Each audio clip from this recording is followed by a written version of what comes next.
They got a few more Imperial German military Osprey boys to go over from the war, the World War, the World War One. Of course, the East Africa campaign gave von Lettow-Vorbeck's masterpiece, or Lettow-Vorbeck's. This guy here, right? And of course, this man is famous because essentially, the Germans, who were definitely outnumbered and outsupplied and out everything, when they were never beaten, captured, never defeated, never destroyed in the field. In fact, after the armistice, they finally surrendered to the pursuing British forces, who actually asked the Germans if they had any supplies. Okay, of course, the sort of guerrilla warfare, living off the land, was very interesting. You don't think that these civilized Europeans would be adept at that, but this man here was very much adept at that. The vast distances, the logistics issues, the terrain, the diseases, okay, not only affecting the Europeans, but also the bulk of at least the German military were the Askaris, the African warriors of the area that they had taken as a colonial power. Even they were susceptible to many diseases. It was really a rough sort of very, very unhospitable place to wage combat. But like I said, the man was never defeated.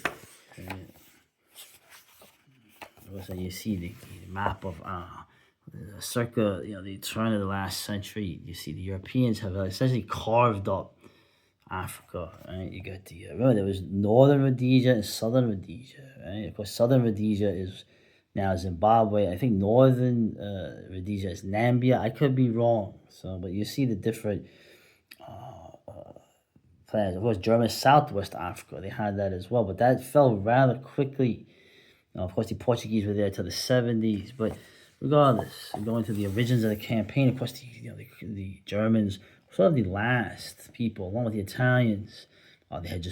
They were nations only relatively recently, the late 19th century, to try to grab some colonies in Africa. And so you see, of course, they like bringing this up a lot. So as if you don't have enough to put on the Germans here. By the way, in the context of things, yours truly will always say that I am not an imperialist. I don't think any of this was good. I don't think any of this should have been done. You can argue, well, that's what empires do. And you would be right. Okay, but in the long term, these things never help you. They never benefit you for only a short amount of time. They only benefit a very small group of people, okay? And the benefits are long gone, and the destruction and the problems that come back to you and to the people who, or they needed to get those resources in the first place, it always ends badly, okay? Because that's what you're seeing now, right? But whatever, this was done. So it's kind of interesting how when the war starts, because the Germans are very much at a disadvantage. And even the men are divided. There's Lettow-Vorbeck. Of course, the colonial governor here, he did not want to fight. He wanted to be neutral. Right. So when you have this war going on, this guy's trying to say it's an open city, of course, the city of Dar es Salaam, right? Because they realize what a weak position they're in. Okay. Of course, the British, as always, were already eyeing up the German most lucrative colony. Apparently, it was a very lucrative agave plantation. I guess they were making whiskey or liquor out of it. I'm not sure. You'll see it in here, but Lettow was very different.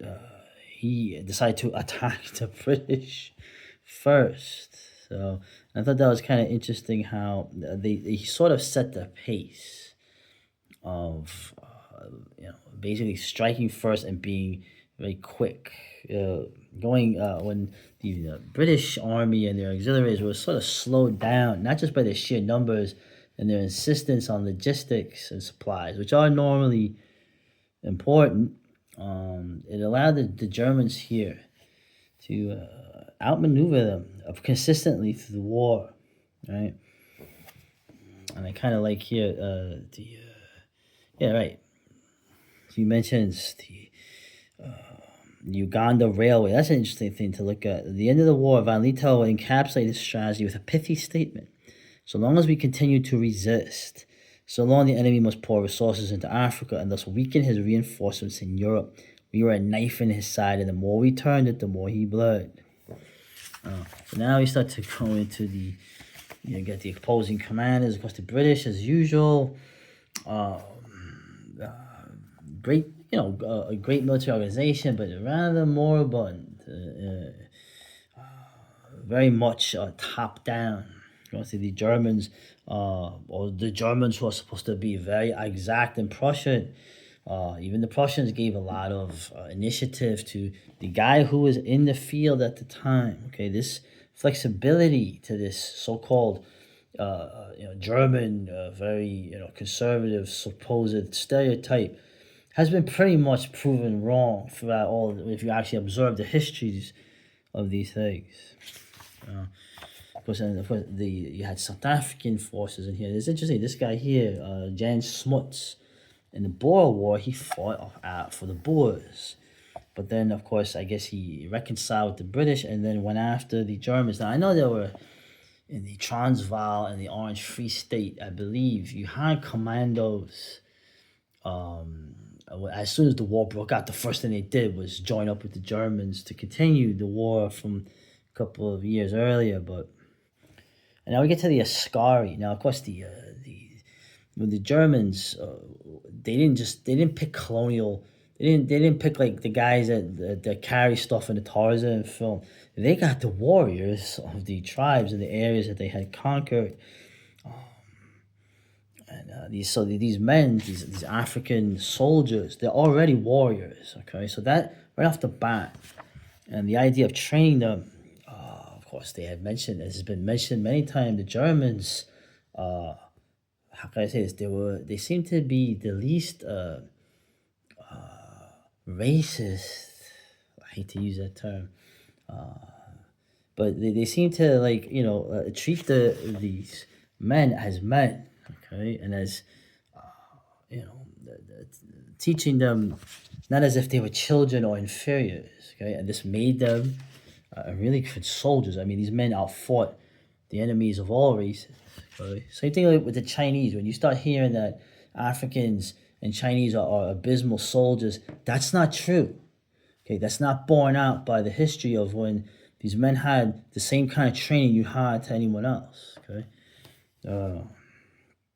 right. Van Lettow never had more than 15,000 men available at any one time, and considerably fewer. The backbone of the army were the Askari. The German commander was rare amongst officers in the theater, and holding no prejudices regarding skin color. The Schutztrupp, right, like that. There you go. He valued the limited number. And of course, the NCOs and the officers were German ethnic, but right, you had a high regard for the men. Okay, in the end, the men in the field are not mindless soldiers. Okay, and they go to the interesting organizations, right? And you see the support staff. Man, these guys get whittled down. Now, we could go over the gist of it. Okay, of course, that should be the flag today, right? There we go. There's the agave plantation. I guess were they making tequila over there? I don't know, but once again, you get the whole idea of the strategic. Right? His overriding concern was not protecting territory. This was a big mistake in these wars that have been done. Nor was he been trying to defeat his opponent. He just needed to keep his army intact, to keep an army in the field. Okay, that alone was a victory. Okay.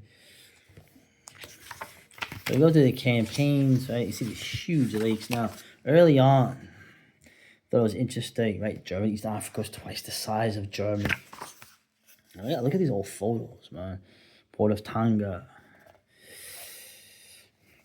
Well, Lettow could draw come from his knowledge, right, of the British performance in the Boer War. The British soldiers had been brave, but the generals had been ponderous. This is going to be borne out by events later. That's all right. Dar es Salaam. It's the port city.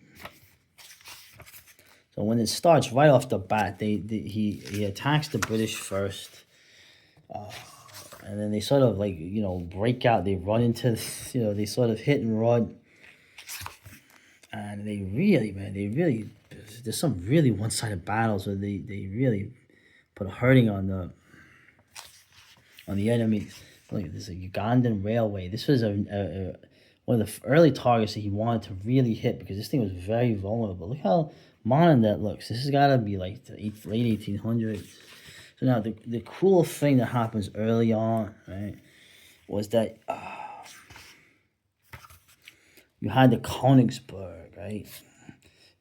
This gunship goes to help them. Of course, it's outnumbered. And so it sort of got trapped in these little inlets here where it was constantly moving. And eventually, right, it got wrecked, okay?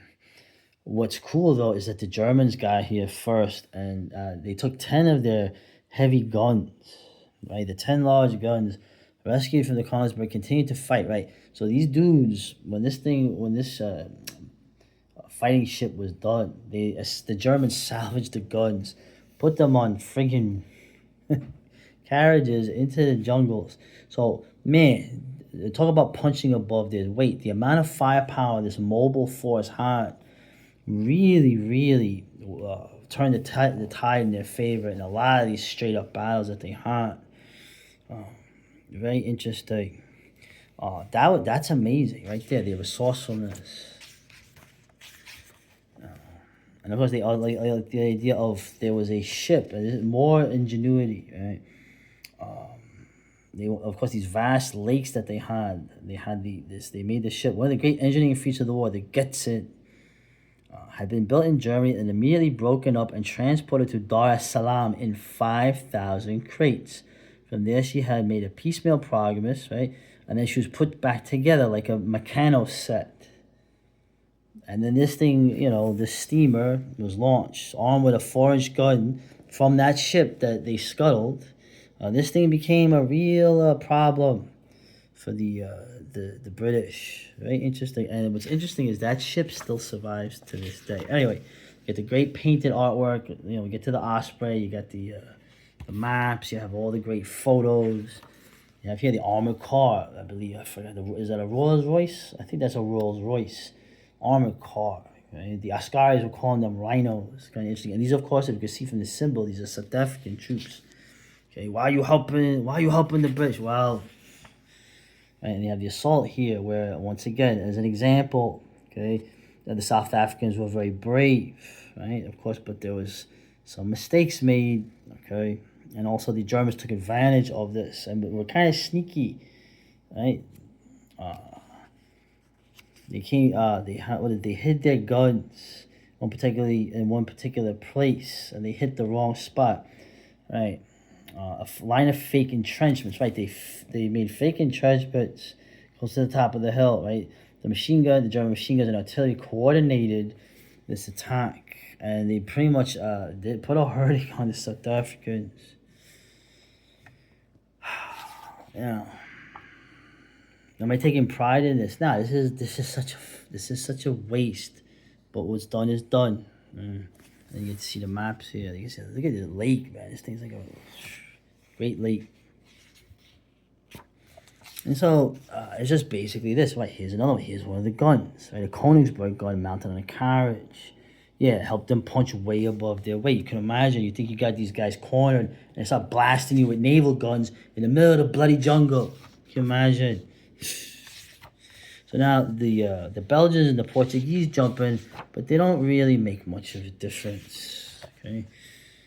And of course, eventually they start bringing experienced African troops from the Gold Coast here, right, to come to fight. Everyone's getting sick. Everyone's getting the tsetse flies, right? You remember the tsetse flies? So,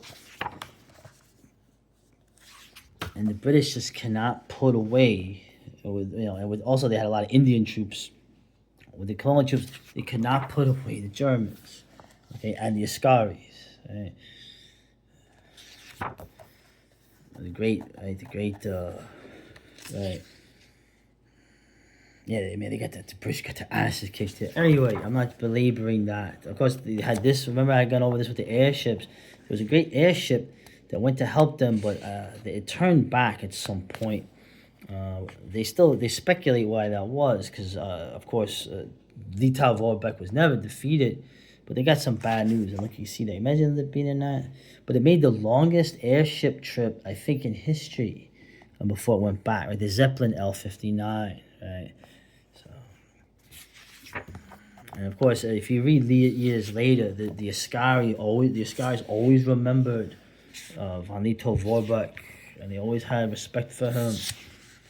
When he went back there one last time before he passed away, they all were out there chanting his name. Look, and there's that ship that they had made, right? The Getzen is now a passenger ferry. It's still in existence. Okay, they built this thing that the Germans basically made up like a friggin' toy model. Very interesting. Yeah, of course, Vital, if you remember later, he becomes one of the Freikorps guys when he comes back to Germany after the influenza, and he comes back to find his country in chaos.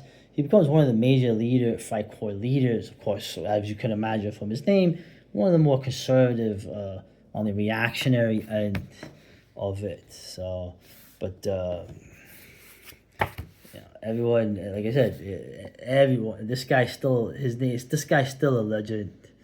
So, of course, the men under him, the German and African Scaris, never defeated. Amazing.